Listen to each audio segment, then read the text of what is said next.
श्री शिवाय नमस्तुभ्यम। ओम नमः शिवाय। आज आप इस वीडियो में सुनेंगे शिव महापुराण कथा का 40वां अध्याय। तो भगवान शिव और माता पार्वती का ध्यान करते हुए इस पावन कथा का श्रवण करते हैं। सनत कुमार जी बोले, हे महामुने, जब भगवान शिव पाशुपत व्रत को पूरा करने के पश्चात मंदराचल पर्वत पर लौटे तो उन्होंने देखा कि दैतेंद्र अंधक ने अपनी विशाल सेना के साथ पुनः आक्रमण कर दिया है। उनके वीरगण और अनेक रूप धारण किए हुए देवियां अंधक और उसकी सेना से युद्ध कर रही हैं। यह देखकर भगवान शिव को बहुत क्रोध आया कि मेरी अनुपस्थिति में इस दुष्ट दैत्य ने मेरी पत्नी को परेशान किया है। क्रोधित देवाधिदेव महादेव जी अंधक से युद्ध करने लगे, परंतु दैतेंद्र बहुत चालाक था। उसने गिल नामक दैत्य को आगे कर दिया। स्वयं उसने दैत्य सेना सहित गुफा के आसपास के वृक्षों और लताओं को तोड़ दिया। तत्पश्चात उस दैत्य अंधक ने एक एक करके सबको निगलना शुरू कर दिया। अंधक ने नंदीश्वर सहित ब्रह्मा, विष्णु, इंद्र, सूर्य और चंद्रमा व समस्त देवताओं को निगल लिया। यह देखकर भगवान शिव को बहुत क्रोध आया। उन्होंने अंधक पर अपने तीक्ष्ण बाणों का प्रहार करना शुरू कर दिया, जिसके फलस्वरूप दैत्यराज ने विष्णु सहित ब्रह्मा, सूर्य, चंद्रमा और अन्य देवताओं को वापस उगल दिया। उधर शिवगणों ने देखा कि दैत्य गुरु युद्ध में मारे गए राक्षसों को अपने संजीवनी विद्या से पुनः जीवित कर रहे हैं। इसी कारण दैत्यों का मनोबल कम नहीं हो रहा है। तब शिवगणों ने चतुराई का परिचय देते हुए दैत्य गुरु शुक्राचार्य को बंधक बना लिया और उन्होंने भगवान शिव के पास ले गए। जब शिवगणों ने यह बात भगवान शिव को बताई तो क्रोधित शिव जी ने शुक्राचार्य को निगल लिया। शुक्राचार्य के वहां से गायब हो जाने पर दैत्यों का मनोबल गिर गया और वे भयभीत हो गए। यह देखकर देवसेना ने उन दैत्यों को मार मार कर व्याकुल कर दिया। इस प्रकार युद्ध और भीषण होता जा रहा था। दैत्यराज अंधक ने अब युद्ध को जीतने के लिए माया का सहारा लिया। भगवान शिव और अंधक के बीच सीधा युद्ध शुरू हो गया।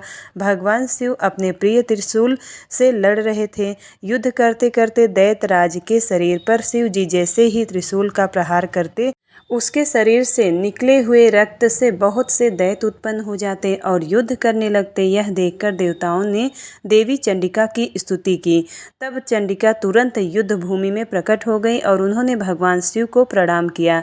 शिव जी का आदेश पाकर देवी चंडिका उस अंधक नामक असुर के शरीर से निकलने वाले रक्त को पीने लगी। इस प्रकार अंधक का रक्त जमीन पर गिरना बंद हो गया और उससे उत्पन्न होने वाले राक्षस भी उत्पन्न होने बंद हो गए। फिर भी अंधक अपनी पूरी शक्ति से युद्ध करता रहा। उसने भगवान शिव पर बाणों से प्रहार करना शुरू कर दिया। युद्ध करते करते भगवान शिव ने अंधक का संहार करने के लिए त्रिशूल का जोरदार प्रहार उसके हृदय पर किया और उसे भेद दिया। उन्होंने उसे ऐसे ही ऊपर उठा लिया, सूर्य की तेज किरणों से उसके शरीर को जला दिया। इससे उसका शरीर जर्जर हो गया। मेघों से तेज जल वर्षा और वह गीला हो गया। फिर हिमखंडों ने उसे विदीर्ण कर दिया। इस पर भी दैत्यराज अंधक के प्राण नहीं निकले। अपनी ऐसी अवस्था देखकर अंधक को बहुत दुख हुआ। वह हाथ जोड़कर देवाधिदेव भगवान शिव की स्तुति करने लगा। भगवान शिव तो भक्त वत्सल हैं और सदा ही अपने भक्तों के अधीन रहते हैं, तब भला वे अंधक पर कैसे प्रसन्न न होते। उन्होंने अंधक को क्षमा करके अपना गढ़ बना लिया। युद्ध समाप्त हो गया। सब देवता हर्षित होकर भगवान शिव की स्तुति करने लगे। भगवान शिव देवी पार्वती को साथ लेकर अपने गढ़ों सहित कैलाश पर्वत पर चले गए।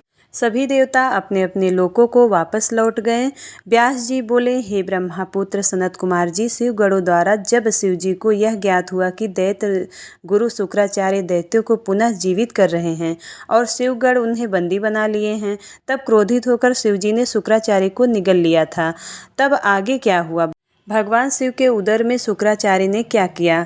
क्या भगवान शिव ने उन्हें भस्म कर दिया या फिर शुक्राचार्य अपने तेज के प्रभाव से शिव जी के उदर से बाहर निकल आए? कृपा कर मुझे यह बताइए। व्यास जी के इन प्रश्नों को सुनकर सनत कुमार जी बोले, हे व्यास जी, भगवान शिव तो इस त्रिलोक के नाथ हैं। वे साक्षात ईश्वर हैं। उनकी आज्ञा के बिना इस संसार में कुछ भी नहीं होता। उनके कारण ही यह संसार चलता है। भगवान शिव के कारण ही देवताओं की हर युद्ध में जीत होती है। अंधक कोई साधारण दैत्य नहीं था। उसे यह बात ज्ञात थी कि वह त्रिलोकीनाथ भगवान शिव को नहीं जीत सकता। इसलिए वह अपने दैत्य कुल की रक्षा करने के लिए सर्वप्रथम अपने आराध्य दैत्य गुरु शुक्राचार्य के चरणों में गया और अपने गुरु की वंदना करने लगा। तब उन्होंने प्रसन्न होकर उसे आशीर्वाद दिया। दैत्यराज अंधक ने गुरु शुक्राचार्य से मृत संजीवनी विद्या द्वारा मरे हुए असुरों को जीवित करने की प्रार्थना की। शुक्राचार्य ने अपने शिष्य अंधक की प्रार्थना स्वीकार कर ली और युद्ध भूमि में आ गए। शुक्राचार्य ने भगवान विंध्येश शिव का स्मरण कर अपनी विद्या का प्रयोग आरंभ किया। उस विद्या का प्रयोग करते ही युद्ध में मृत पड़े दैत्य अपने अस्त्र शस्त्र लेकर इस प्रकार उठ खड़े हुए मानो इतनी देर से सोए पड़े हों। यह देखकर दैत्य सेना ने अद्भुत उत्साह का संचार हो गया। राक्षसों में नई जान आ गई और वे भगवान शिव के गढ़ों से भयानक युद्ध करने लगे। शिव गढ़ों ने जाकर यह समाचार नंदीश्वर को बताया कि शुक्राचार्य अपने विद्या के बल से मरे हुए दैत्यों को जीवित कर रहे हैं। यह जानकर नंदी सिंह की भांति दैत्य सेना पर टूट पड़े और उस स्थान पर जा पहुंचे जहां शुक्राचार्य बैठे थे। अनेकों दैत्य अपने गुरु की रक्षा करने के लिए चारों ओर खड़े थे। नंदी ने शुक्राचार्य को इस प्रकार पकड़ लिया जैसे शेर हाथी के बच्चे को पकड़ लेता है। वे उन्हें उठाकर तेज गति से वहां से निकल पड़े। नंदीश्वर को इस प्रकार अपने गुरु को उठाकर ले जाते देखकर सभी दैत्य उन पर टूट पड़े, परंतु नंदी अपनी वीरता का परिचय देते हुए सबको पिछाड़ते हुए आगे बढ़ते रहे। नंदी के मुख से भयानक अग्नि वर्षा हो रही थी जिससे दैत्य उनकी ओर नहीं बढ़ पा रहे थे। इस प्रकार कुछ ही देर में नंदी शुक्राचार्य का अपहरण करके उन्हें भगवान शिव के सम्मुख ले आए। नंदी ने सारी बातें भगवान शिव को कह सुनाई। यह सुनकर देवाधिदेव महादेव जी का क्रोध बहुत बढ़ गया और उन्होंने दैत्य गुरु शुक्राचार्य को अपने मुंह में रखकर इस प्रकार निगल लिया जिस प्रकार कोई बालक अपनी पसंदीदा खाने की वस्तु को पल भर में ही चट कर देता है।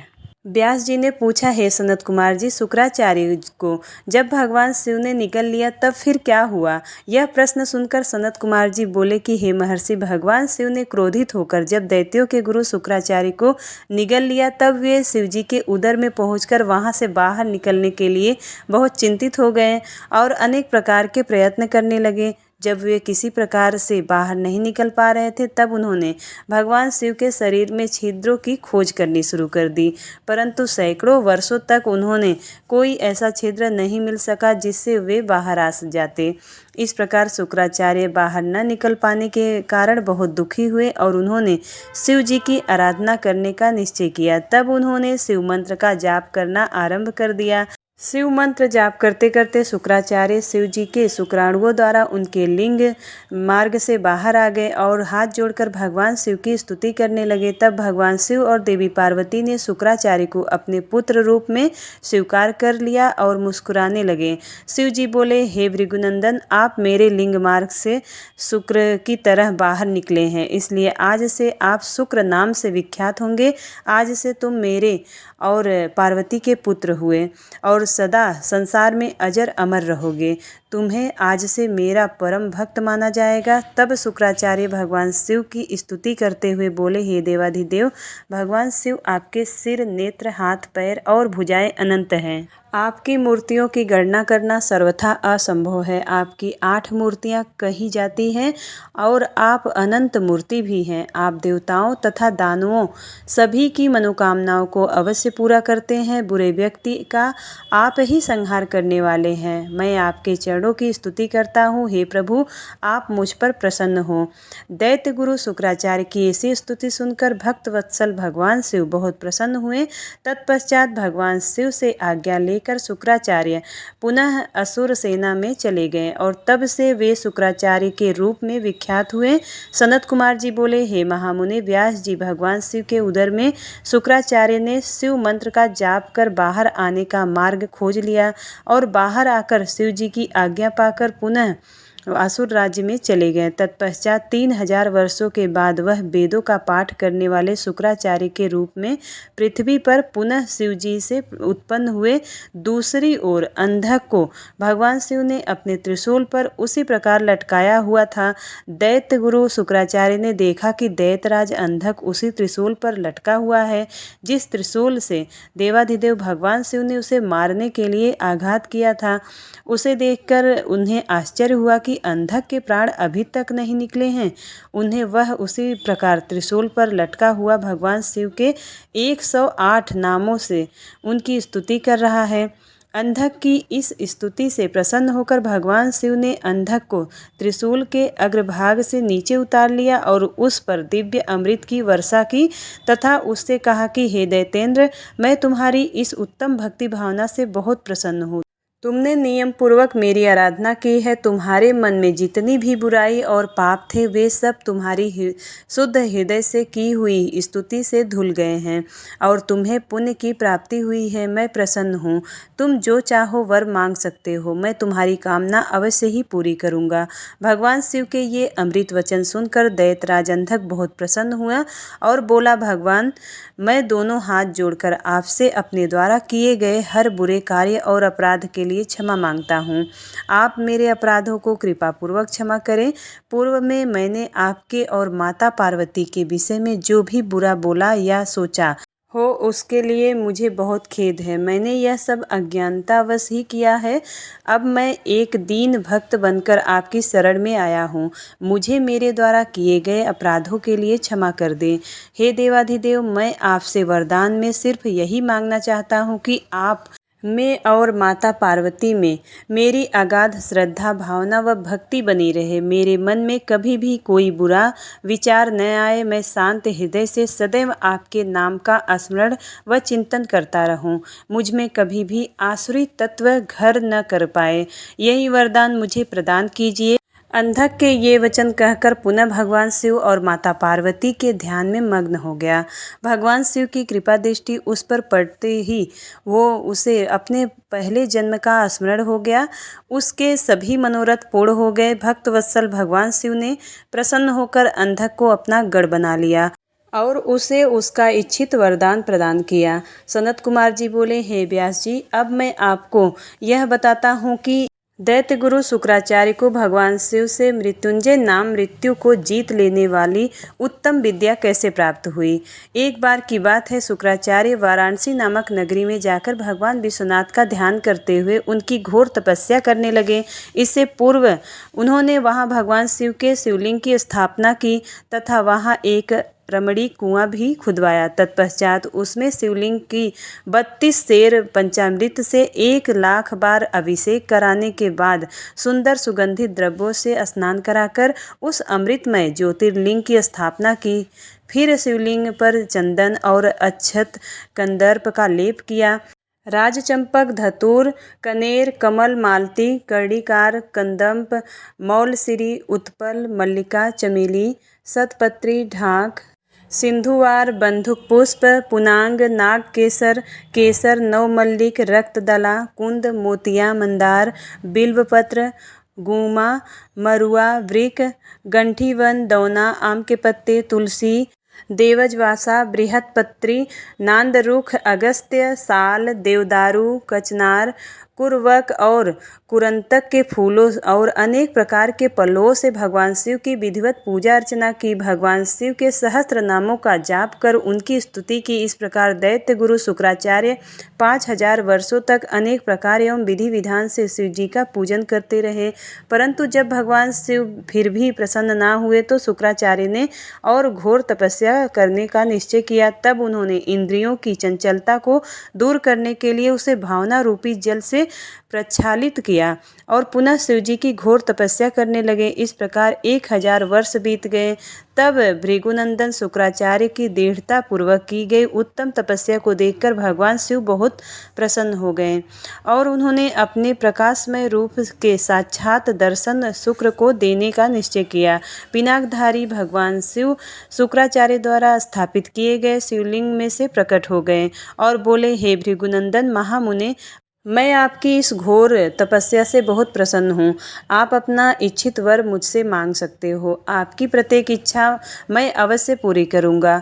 मांगो, क्या मांगना चाहते हो। भगवान शिव के इस प्रकार के उत्तम वचनों को सुनकर शुक्राचार्य ने देवाधिदेव भगवान शिव को प्रणाम किया और सिर झुकाकर अंजलि बांधकर जय जयकार का उच्चारण करते हुए भगवान शिव की बहुत स्तुति की और शिव जी के चरणों में ही लेट गए। तब भगवान शिव ने उन्हें अपने चरणों से ऊपर उठाया और अपने हृदय से लगा लिया। तब भगवान शिव बोले, हे शुक्र, आपने जो यह मेरा ज्योतिर्लिंग स्थापित किया है और इसकी नियम पूर्वक कठिन आराधना की है, इससे मैं तुम पर बहुत प्रसन्न हूँ। कहो, क्या मांगना चाहते हो। देवाधिदेव महादेव जी के वचन सुनकर शुक्र पुनः उनकी स्तुति करने लगे। तब भगवान शिव ने देखा कि शुक्राचार्य कुछ नहीं मांग रहे हैं।